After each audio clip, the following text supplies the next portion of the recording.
Understand that what the news is what the world isn't. Everyone's depressed, I'm not. China just adopted the most radical free markets in the world. None of the stupid, idiotic currency control like we have here. They have national health insurance because they want to bring private healthcare into the public service. Yes. Instead of the other way around, get the public service into private healthcare. Would Julius Malema, who's a hell of a lot wealthier than you and me, would he actually agree to never go to a private doctor or private surgeon? I would actually just turn a clinic over to the staff. I would scrap all import protection, import duties. What are we still doing with apartheid policies? It's just bizarre. Like exchange control. The Freedom Foundation is the new vehicle through which I hope to make South Africa a better place. Welcome to Through the Liberty Lens with Louw. I'm your host, Tom London. Welcome to this brand new podcast series where we're going to be examining the issues that we have in South Africa, but not only the issues, we're going to look for solutions using the guiding principles of the Freedom Foundation and Louw himself. Well, I've used the words guiding principles. What are your guiding principles, Leon? Welcome. Well, it's a great pleasure and honor to be with you. Thank you, and to the viewers and listeners. The guiding principles are that everybody should be maximally free and prosperous. Now, fortunately, these go together all over the world. Places where the economies are more free, people are more prosperous, and there people have more peace and prosperity and contentment, well, less crime, less corruption, so on. So our principles are to bring about in South Africa the very best that the world has to offer, to find out what makes the rest of the world successful and unsuccessful, where it is one of those two, and to learn from that in South Africa and to make South Africa a winning nation. Leon, you've been an advocate for human rights, for justice. You have contributed to the constitution of this country. You have been involved in China, Hong Kong, for example. You've lived a life that is just incredible. Who are you at your core? Well, there was no one more surprised than me when I read the biography Tim Cohen wrote of me, at what he wrote of me and discovered and his research found. And I thought, is that really me? And yes, I have had a very exciting life and a very rewarding life. And at my core, I'm just an ordinary person who enjoys my cat and my children and walking over a mountain. But the parts that have been exciting was the role I played, for example, in bringing about prosperity after a long stagnating economy in Malta. The role I played in bringing about the special economic zones in China. The role I played in South Africa, bringing about a freer economy, classical liberal political and economic values. And the people I've known. I've rubbed shoulders with some of the world's greatest living intellects and deceased intellects. I've been with some of the top politicians in the world, everyone, Mandela, Bill Clinton, Maggie Thatcher, you name it. The presidents of Russian republics like Yakutia, etc. So I've been very blessed. I've had a wonderful life, and I'm pleased to say I gather from this book I've apparently made more of a contribution than I realized, because I never paused. I just moved on to the next issue. I never looked back. Now I've been forced to do that, and I guess all I can say is I'm thankful for what contributions I made. And you continue to contribute through the Freedom Foundation. That is correct. The Freedom Foundation is the new vehicle through which I hope to make South Africa a better place, the world a better place. I will continue to work for humanity and for South Africans as best I can. And I've learnt a lot, so I should be more effective than even I was in the past. You're an analyst. You have an analytical mind, Leon. The question I've been wanting to ask you for days now is, how do you see the world 2026, March 2026? When you look at the world, what do you see? I see pretty much everybody being completely negative and depressed and distressed. South Africa is a mess. The world's a mess. There are conflicts and wars everywhere, including ones which you don't read much about in the press, like in the Sudan and DRC and Rwanda and so on in Africa and elsewhere in the world, so Ethiopia. But everyone's depressed. I'm not. I'm a bit like... Why? Why aren't you?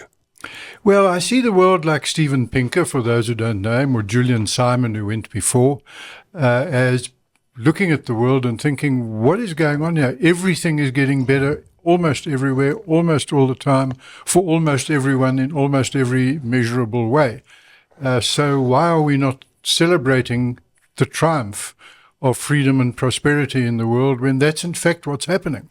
Now, there are, of course, terrible and miserable things like Iran and Gaza and Ukraine and other parts of the world, Ethiopia and so on. However, the vast majority of human beings, things are getting better and better and better by every objective measure. Longer life expectancy, higher literacy rates, higher per capita incomes, more square meters of housing, more calories of food, more peace, more police, less crime. By every objective measure, which are readily available internationally and everyone can look up on the internet, things are getting better. So I'm not an optimist so much as just a realist. I observe this fact, and I don't allow myself to get dragged down into the depression which seems to characterize almost everyone else. Do you think the news has got something to do with this? And the reason I mention it is one of my best friends is a news analyst. And every day I have a catch-up with her. And she says that the world's gone to hell, Tom. The world's gone to hell. And sometimes I think it's because she's consuming so much news. How much attention do you pay to news headlines? Well, this is a very important issue. Understand that what the news is what the world isn't. That's what makes it news. It is news because it's not normal, what's not happening. So the way to understand what's happening in the world is to look at the news, as your friend should do, and say, this is not the world. That's why it's news. That's what makes it news. So if you think that the news tells you what's going on in the world, you don't understand news at all. Its purpose is to tell you what's not normal, what is abnormal. News is not about dogs biting men. It would be about men biting dogs. That would be news. Yeah. In other words, what's normal is not news. And therefore, and that's the purpose of news. So therefore, it's important, as I do, by all means, look at all the news, mainstream, alternative, etc., and understand that it is being reported because it's abnormal. That's why. That's its purpose. And then you say, goodness me, that is news because the majority of situations are the opposite. In other words, Iran is news because most places are not at war. That's why it's news. I think for me, and I talk for myself, it's easy to consume news headlines. It's easy to digest news. But when it comes to policy, most people don't go near it. I'm talking about the average person in the street. What is policy? How would you describe it to the average Joe? Firstly, it starts with having to understand what the problems are. And then the policy is what's the solution to that problem. So you start by saying what's going on. Well, there's unemployment and there hasn't been, according to many people, enough transformation, which may be incorrect, by the way, if you look at the objective data. But nonetheless, the purpose of policy is to say, what do you do about a problem? In law, it would be called the mischief principle. What is the mischief that you want to solve? So you start with that. So you certainly start with the negative thing, but bearing in mind that the negative thing is abnormal. So take a simple one, potholes. We all hear about, there are potholes everywhere and they can't maintain the roads. But, there's a kind of thing, and I forget the psychology word for this, which is you think that what you notice is normal. In other words, you notice a pothole. You think, the road's full of potholes. No, it's not. The vast majority of distances you travel and roads you travel on do not have potholes. Potholes are the exception. So what you do is you say, firstly, mercifully, thankfully, potholes are unusual. Secondly, what do we do about the ones that are there? That's the policy. How do you get rid of them? And that's the sort of thing we do. And that's what policy analysts do, is they say, let's find solutions to the problems. Start with working out what the problems are. Start by getting them in context. Measure them correctly. Don't presume exaggerated problems like unemployment. Don't just take it for granted that the numbers you see are the truth. Yes. What you do is you say, let's find out what the truth is. How much land is really owned by white people and black people? What jobs really are there? What are the incomes really? So you don't assume that the rhetoric is right. That's probably wrong. In fact, that's why it's newsworthy. But what you do is you start by saying, what is the truth? And what, given that truth, are mercifully few things that need to be fixed beside them. And that's what policy is, and that's what we do, is try to come up with solutions to the actual problems, not the imaginary and fanciful and exaggerated problems. So on the one hand, we've got news headlines that scream problems at us, and you're sitting on the other side of that fence saying, well, here are the policies and the solutions to these problems that we're all very aware of in the world. Well, and the actual ones. So in other words... What's the difference between an imaginary problem and an actual problem? Well, for example, poverty. The assumption that there's an enormous amount of poverty in South Africa. What does that mean? How much is there really? And what are the real incomes of people? The literacy rates have gone through the roof, gone up. The access to healthcare, the access to potable, drinkable, safe water, the access to services generally, the access to motorized transport. Not long ago now, you would see people on donkey carts and bicycles and so on, and now pretty much everyone has been able to use and afford motorized transport. That is a spectacular improvement in the quality of life. And there are more mobile phones and cell phones than there are people, because so many have more than one. And so if you exclude the very elderly and the very young, the people in between, many have two and many have even three. So that's fantastic. All of a sudden, human beings who used to have to be able to write a letter, and most people weren't literate, now they are, so they could theoretically write a letter, but they don't. They send a WhatsApp, and they can have video calls with people anywhere on the planet at virtually free.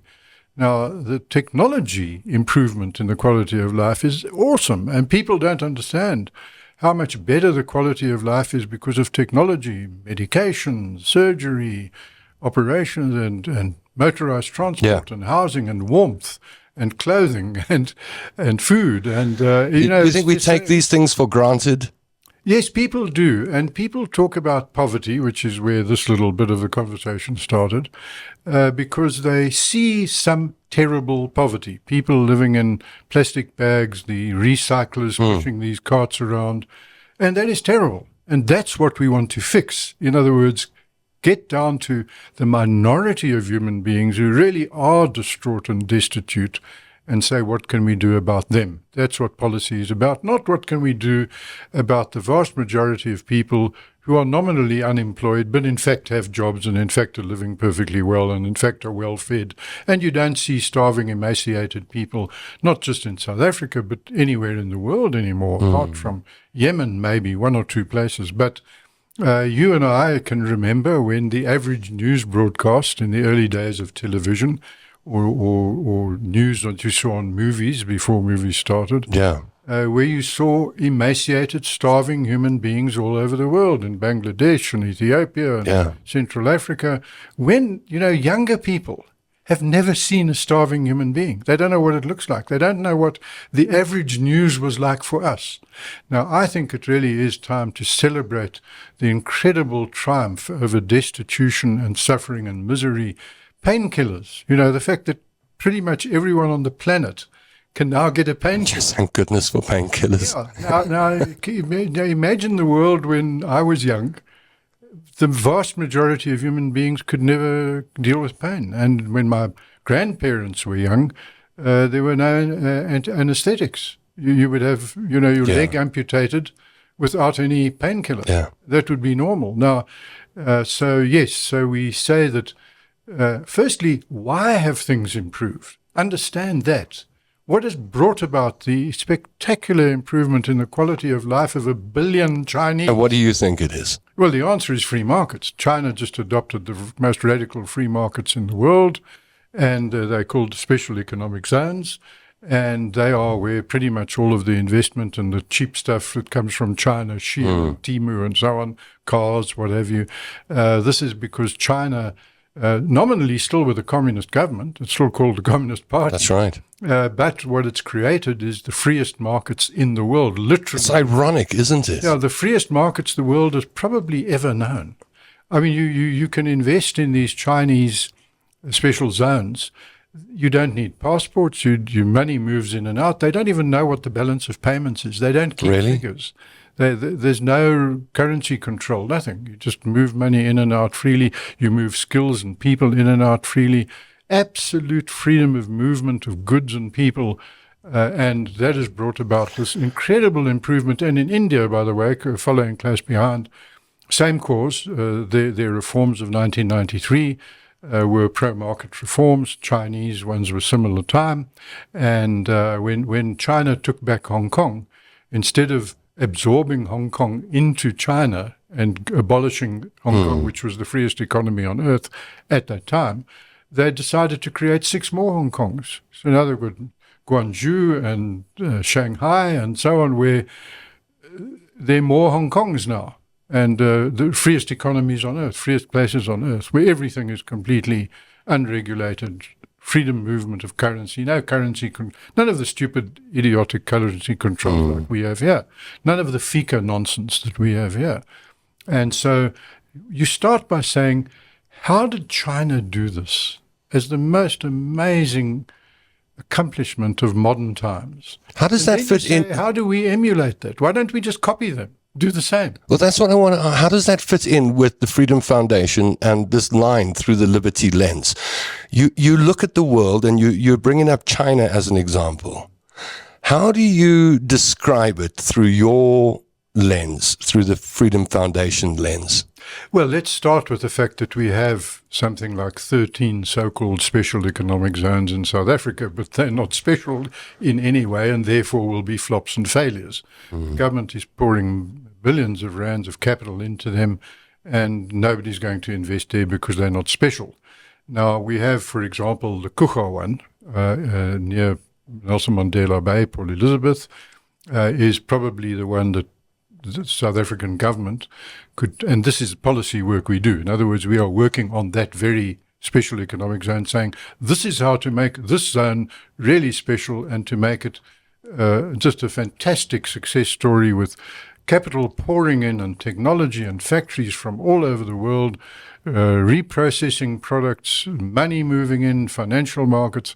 And so let's talk about that one, maybe one or two others, and say this is what you do to emulate China and India's zones and others in the world. Like, for example, Ireland has a special economic zone.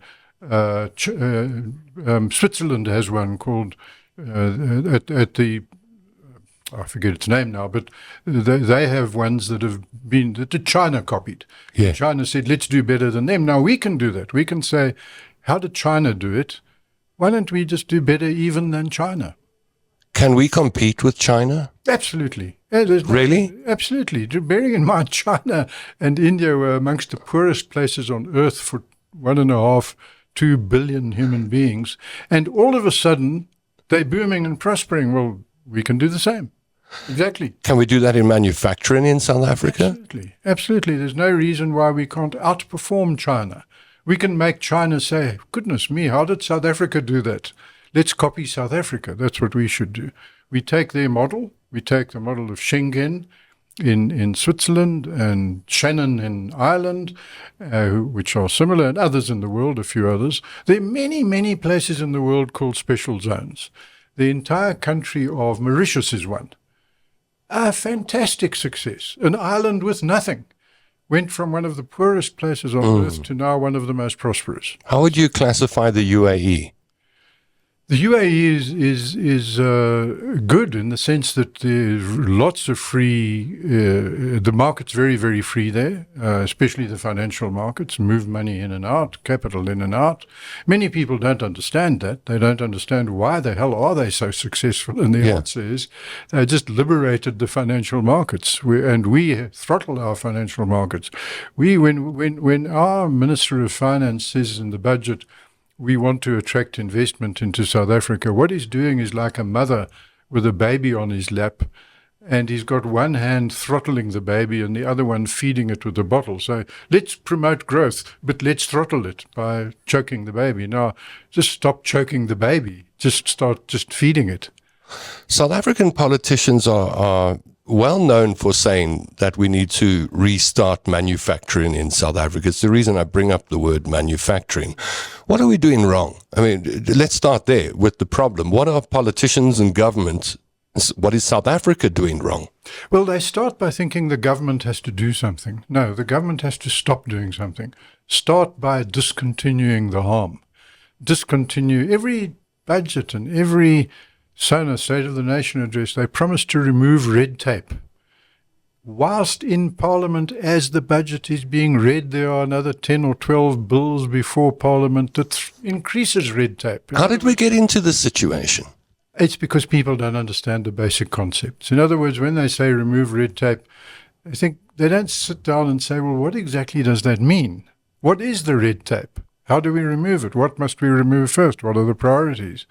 And I would go for zero-based budgeting, which was promised by Tito Mboweni. That's correct, yes. He was Minister of Finance. Which means what for the average person? Well, what that is you assume absolutely nothing the government does is legitimate. Zero. You assume no government at all. And then you say, well, let's have a police force. Okay, well, why? How? How many police should there be? How should it be funded? So you start from zero and you build up a budget. You decide how many police, you look at the crime rates, and you justify the police service and the police force you want. And then you might say, well, what about healthcare? And then you say, but hold on a sec. Private healthcare is so much more efficient. Everyone envies it. They have national health insurance because they want to bring private healthcare into the public service instead of the other way around. Get the public service into private healthcare. That would produce good healthcare and better healthcare. And I know you've had your own personal experiences. Yeah. Healthcare is quite good in many clinics and many hospitals, but catastrophic in most. And so what you want to do, for example, outsource it to private healthcare providers or even to the staff. I would actually just turn a clinic over to the staff and say, you are now a cost center, you are shareholders, you run it, and the government will pay for the people who come, but they can go to your clinic or someone else's. You are now competing. You're convincing me, Leon. You know, when I lay in Helen Joseph Hospital, languishing for weeks, and then they called it RHT, which is just a fancy way of saying I'm out of here. And I landed up at a private mediclinic. And I never forget lying in the bed thinking, what's the difference between this place and Helen Joseph? The bed was more comfortable and the food was nicer. But I started thinking about things like CAT scan machines. Well, Helen Joseph's got CAT scan machines. They've got fancy ICU wards. They've got some of the best laboratories in the country. So what holds us back when we've got most of the tools we need to be successful, but we're not? Oh, just bearing in mind incentives. And the way I can explain this is in the days when we had real Christmas cards, I was running late for Christmas, rushed into the CNA, bought some Christmas cards, got to the counter, and there was a pandemonium, long queues, everything. And I said sympathetically to the woman at the till, someday, isn't it? And she said, yes, it's unbelievable. It's the best day we've had this year. And then I went to the post office to post them, and I got to the counter, long queues, long waiting. And I said to the lady at the counter, someday, isn't it? She said, yes, it's the worst day this year. Now, the point is, that cannot change. This is important. In the government sector, a busy day is always, for everyone, a bad day. They want less to do. In the private sector, a busy day is always, for everyone, a good day. So in the private sector, the incentive is you want to be doing more. You want to be serving more people. In the government sector, you want to be serving fewer people. Is it that simple? I mean, if you took a hospital, like, you know, I've mentioned Helen Joseph, I'm singling them out perhaps unfairly, but let's take that hospital. How would you fix it? Would you outsource to private, or would you give it to the staff? And you believe that would be enough to change things? Let's start by being absolutely important here. The inefficiency and incompetence and corruption in the civil service is not because the people are innately bad. They're no different from the people. The post office lady and the lady at the CNA are no different, really. Swap them around and the other one will start saying a busy day is a bad day. No. There are wonderful doctors at Helen Joseph, as I've experienced myself, because I've had my daughter in the psychiatric ward over there. Yes. And there are terrible people. So there's a terrible mix. So the ones who are doing a good job, despite their disincentive, despite being under the worst circumstances with filth and not functioning equipment. And there were even people at Helen Joseph, surgeons, who said the surgical saws they had were so blunt they went and literally bought hacksaws at a hardware store to do their surgery. The doctors out of their own pocket. Now, what you want to do is you want to incentivize them. You want them to feel better off and to be rewarded and motivated to provide better service and better competence, better quality and energy and happier people like you lying in a bed in Joseph. You want, and there are good people, of course, they're great teachers, they're great road workers, they're all sorts of, but the vast majority are victims of being disincentivized by negative incentives which are inherent in government. Government is by its nature a negative incentive, or what economists call perverse incentives. And so what you want to do is you say, how can we get them to be positive? One is to be better off if they are better. If they provide better service, are they going to earn more? Are they going to get promotion? Are they going to be acknowledged? Are they going to be recognized? And in the private sector, that is all done. In other words, the private sector is constantly focused on how do we encourage the shop manager of ShopRite or whatever it is to be more efficient and create a better store. And in the government sector, nobody is saying, how do we get the hospital manager of the Volksrust Hospital to be more efficient? To be more efficient. Efficiency is I love the word efficiency, because for me, when you look at a business or a country that is performing poorly, there's normally a correlation between the poor performance and inefficiency. And are you saying, and is it part of your DNA at the Freedom Foundation, that the less government involvement, the better? And the less government gets their hands on things, the more efficient it can become. Yes, and I think, strangely enough, everyone knows that, including socialists and communists. They all know that if the government were running the supermarkets, Pick and Pay and Woolies and so on, they would be less efficient. Can you imagine if the government was responsible for clothing, if the government was responsible for food, two of the most important things in the world, and then housing? Government builds very nice RDP houses, but what people do immediately is they bring in a builder and they add on a room and they improve create a little garden wall and so on and so forth. So what they do to make it pretty, efficient, beautiful, lovely to live in is use the private sector. Government can't do that.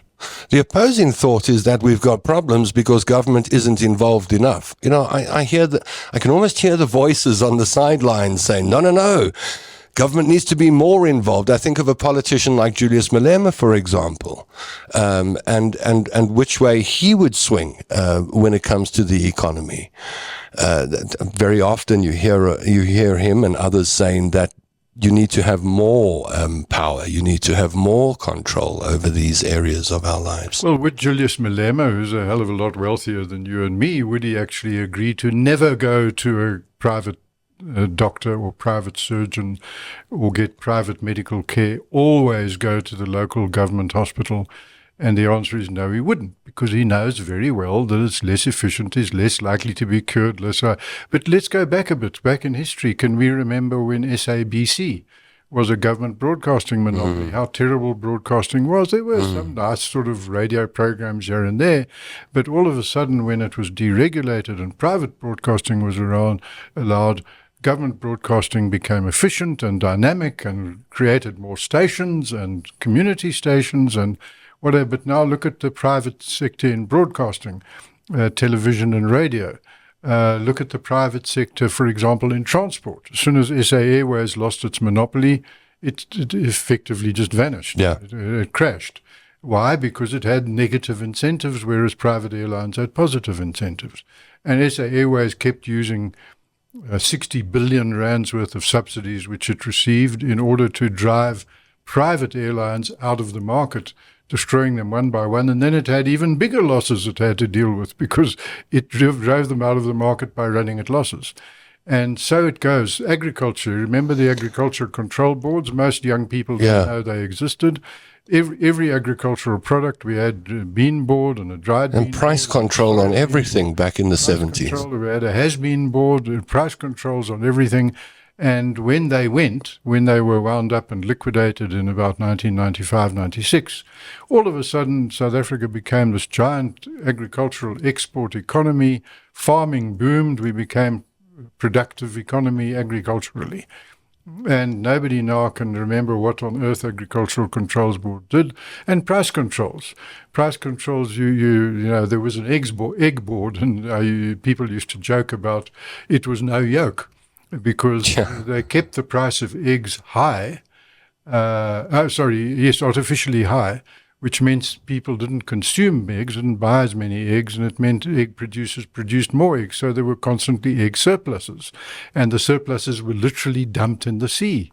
They literally destroyed the market so badly that we were producing eggs nobody wanted and could eat. Let's talk about protectionism, and I'm thinking of the local car manufacturing sector, where we protect jobs or the local industry by applying tariffs to imported vehicles. So the result is that our prices are artificially high in South Africa when it comes to buying a car. What do we do? Do we go for lower prices and sacrifice all those jobs? Or do we hold on to the jobs and pay the price? We start by understanding that if you have a job in motor manufacturing, you do not have a job in something else, whatever that something else might be. Mm-hmm. It could be entertainment, it could be sport, it could be more probably something like agriculture. So what happens is that in South Africa, our agriculture took off like a rocket, and you need to understand that before you can buy a Chinese car, in order to be able to buy a Chinese car, you have to have earned foreign exchange. In other words, you had to export first. So imports follow exports. So if you stop an import with protectionism, what you're doing is you're actually stopping an export. You're punishing the exporter for having exported by saying, sorry, when you export, you can't use your money to buy cheap cars. Now, the way to understand this is what happens is a fantastic bioconversion occurs out at sea. A ship leaves Cape Town with bottles of wine from Stellenbosch and Hammanskraal and wherever else you get, Somerset West. So what happens, not Hammanskraal, Somerset West, is you have wine, gets put on a ship, and the ship goes over the horizon, and people don't know what happens. A mystery happens while it's there. It returns a few days later, and all the wine is turned into Chinese motor cars and Japanese cars. So the wine goes out and the cars come in, but the wine has to go out first. So in other words, our exports, and they would, for example, minerals. We export steel, coal, whatever. And then in return, once we've got the money for that, then we can buy the vehicles made with that steel. Would you scrap that completely? I would scrap all import protection, import duties, absolutely, because the victim is the poorest person in South Africa who wants to buy a cheap T-shirt from China, who wants to buy cheap shoes from India, who wants to buy cheap cell phones from Indonesia, and so on. So what you want to do, or South Korea, so what you want to do is you want to entitle your South African citizens to get the cheapest, best products in the world, completely free of any import duty. In fact, make South Africa the world's dumping haven and say, anyone who wants to dump cheap stuff, please come here. We want cheap stuff. It's even better if it's free. And so what you want to do is you want to say, let our exporters export, reward them, pat them on the back, don't punish them by having import duties, and let the money they earn be sold at the best possible exchange rate in order to import the most possible cheap stuff for South Africans who want clothing and who want cell phones and who want TV sets and the very microphones into which you and I are speaking. You want as many of them as possible for as cheaply as possible. Why does that work? Why does as much as we can get as cheaply as we can get it work for a country? Yeah, because it means that the country's got the highest possible living standards. So in China, what you want to do is have these special zones, which are big, by the way, as big as the whole of Gauteng. And you want them to be able to import absolutely everything that's cheap and free and easy, and then to process and manufacture and export and earn income. So what happens is the Chinese shops are full with cheap products from all over the world. And the countries in the world that have least import duties and least exchange controls. In fact, exchange control is a crazy old Nazi policy that South Africa adopted in the 60s to defend apartheid. It was an apartheid policy. What are we still doing with apartheid policies? It's just bizarre, like exchange control. So what you want to do, the countries without exchange control, without import duties, they are the countries with the highest living standards, the most investment, the most industry, and the industry might be highly specialized, say, for example, medical equipment in Switzerland. Nobody thinks of it. How does Switzerland get all the money? Why is it so rich? Partly it's financial, having Swiss bank accounts. But medical equipment, the world's best producer of medical equipment. So when you go you go to Helen Joseph for surgery. The surgery you're getting is probably on Swiss medical equipment, which Switzerland produces because it's free. There's one flat import duty in the whole of Switzerland. Long ago it was 4%. It might now be a bit more, 7% or something. So all imports have the same import duty, and it's very little, and the Swiss people don't really mind. It's less than our VAT. And so that's how you become rich and prosperous, is free trade. And that's always been true all over the world. What's your best example of the policies and the principles that you live by? Which country embodies that the best? It's really not a matter of my opinion. It's a matter of empirical study, of research effects. Yeah. And the freest economy on earth has, for many, many years, been Hong Kong. And it's been one of the countries with zero resources, absolutely nothing, even has to import water from China, doesn't even have water, or it has to desalinate if it wants out of the sea. But so there you have an economy in which people can move freely in and out. It's easy to get in and out. Capital moves, goods move, factories move in and out. And so it's been the best example of a maximally free market in the world. But for the rest, the Economic Freedom of the World Index, for example, or the Economic Freedom or the Freedom House Index or the Competitiveness Index, there are various indices of this kind. They all measure how free an economy is, and all the ones at the top, which include, by the way, places like Sweden, which people have this crazy idea that it's socialist. One of the freest economies on earth. It's always in the top 10. And all of these freer economies are the ones that are the wealthiest, the most prosperous, the most peaceful, the most stable. And so you get more than just wealth. You get everything else. You get peace of mind, you get good medical care, you get low crime rates, you get absolutely every women's freedom of women, freedom of people with alternative religions and sexual preferences and so on. So those are the best countries in the world, the freest economies, the freest markets. And do you see the countries that have the poorest performing economies have the most restrictions? Does the opposite apply? Absolutely the opposite. The countries at the bottom of the Economic Freedom Index are all the worst countries in the world. The most crime, the most corruption, the most poverty, the most destitution, the shortest life expectancy. People, you get life if you prosper. So people die more quickly in these countries. So they don't live, they're not literate, they can't read, they don't even know how to add up, work out what the products they're buying in the supermarket are going to cost. They don't have arithmetic, and so on. So yes, it's exactly a simple table. The countries with freer economies and democracies, as Freedom House will point out, countries with most human rights and most freedom of economic rights are the rich and prosperous and stable and peaceful and happy ones, and the ones where people live long and happy lives. If this is so glaringly obvious, why aren't we there as a country? Well, just bearing in mind the self-interest of a politician by nature, and it's whoever you vote for, whoever your favorite, you've probably got personal friends who are politicians, their self-interest is to have more power and bigger budgets. That's just another perverse incentive. You want to somehow, for example, say that politicians' salaries will be linked exactly to the growth rate. If the economy grows, their salary grows at the same rate, then all of a sudden, instead of making the economy stagnate, politicians will want to find out how to make it grow, because they will be rewarded for doing so. You want to incentivize them positively. And you want, for example, to be able to say they must themselves go to government hospitals. And but how do we get that right as a country? How do you do that?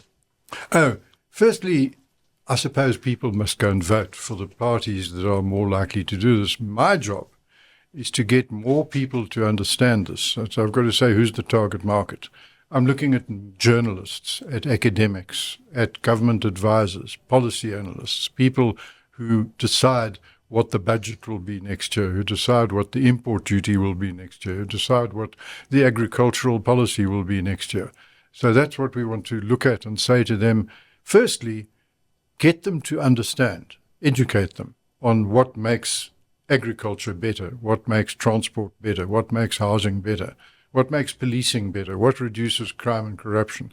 Firstly, get them to understand that. Secondly, get them to want that, because if they succeed, they're better off as a result. They get more power. They get voted for, they get more money, they get more income, they get more fame, they go down in history as the people who, like the Chinese leaders now, go down in history as the people who brought about the Chinese economic miracle, so-called. It's not a miracle at all, of course. It's just normal. It's just what happens if you leave people free. But why, if this country has close ties to China and India through BRICS, why can't our leaders see this? Well, we used to have industrial development zones, IDZ, in South Africa, and they were just a complete flop. These vacant areas with tarred roads and stormwater drains and electricity and no factories, no buildings, virtually none. And so they sent people to China on so-called fact-finding missions. How does China do it? And they came back and said, we have to have special economic zones. So what did they do? They changed the name of the IDZs to SEZs, special economic zones. And they didn't come, and so they thought, the name was the problem. They didn't have the right name. No, they didn't understand. They didn't have the right specialness. They weren't special. They didn't have incentives. So what happens is, how do we get them? We get them to go and we get them to become properly educated, to understand what exactly is done in a Chinese special economic zone.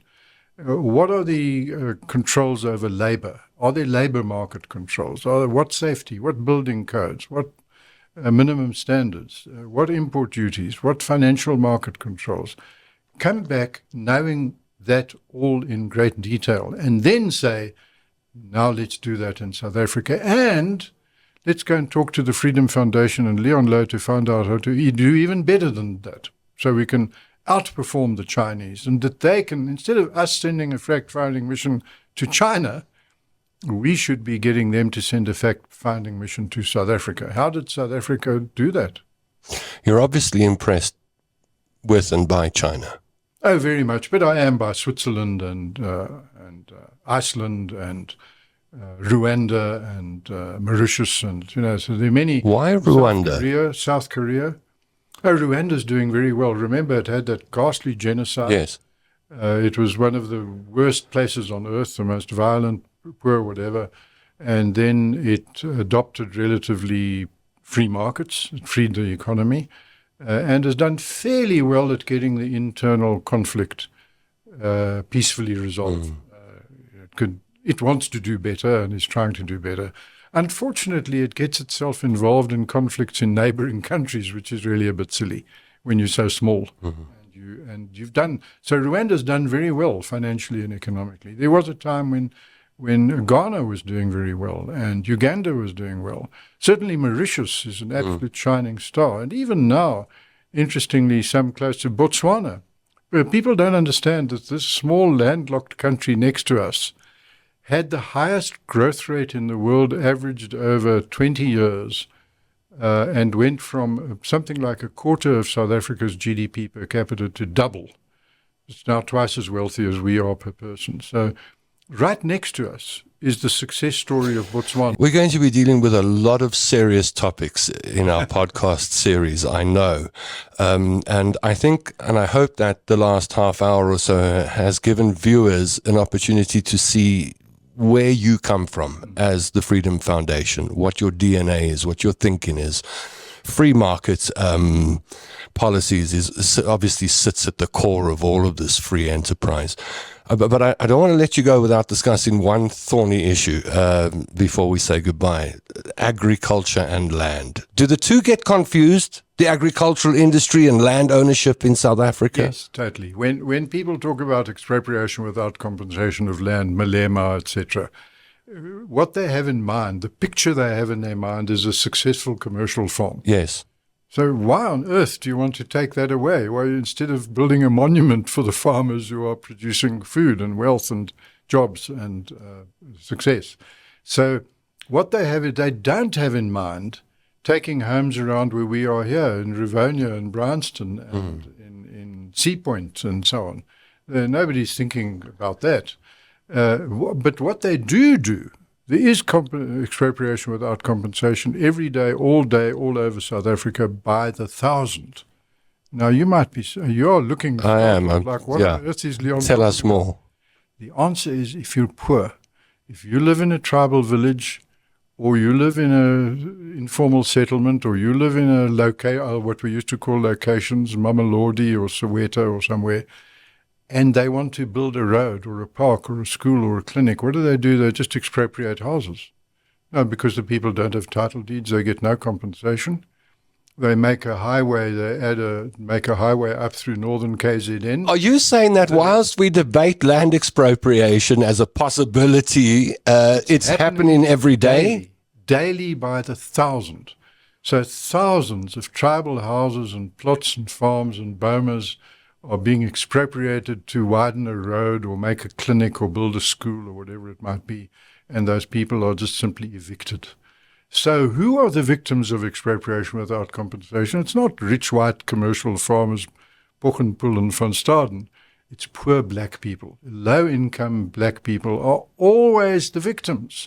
How would you solve that, the quest for land ownership in South Africa? I would say, for starters, every black occupier of land hereby becomes its owner, complete, full and free title, freely tradable, lettable, mortgageable, build backyard rentals as much as you like, and it's all from this moment on lawful and secure. That will mean, at the moment, there are something like 2 million title deeds in the deeds office. If you did that, there would be immediately the deeds office would be twice as big, and black people will be the biggest landowners. They already have the land. They just don't own it. It's dead capital. They're just not allowed. They're not treated as owners because we still have apartheid land policy. Why? I don't know. Why aren't there riots about Verwoerd still governing land in South Africa?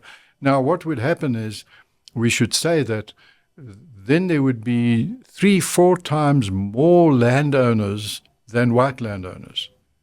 If we just simply say, as of now, all the blacks are landowners. That's it. Everyone with a piece of land is now. If you're on a property and there's no title deed, it's yours. And now then imagine all the areas that used to be called homelands, all the areas that used to be consolidation land, so-called, outside the homelands, all the townships, all the informal settlements, everything like that.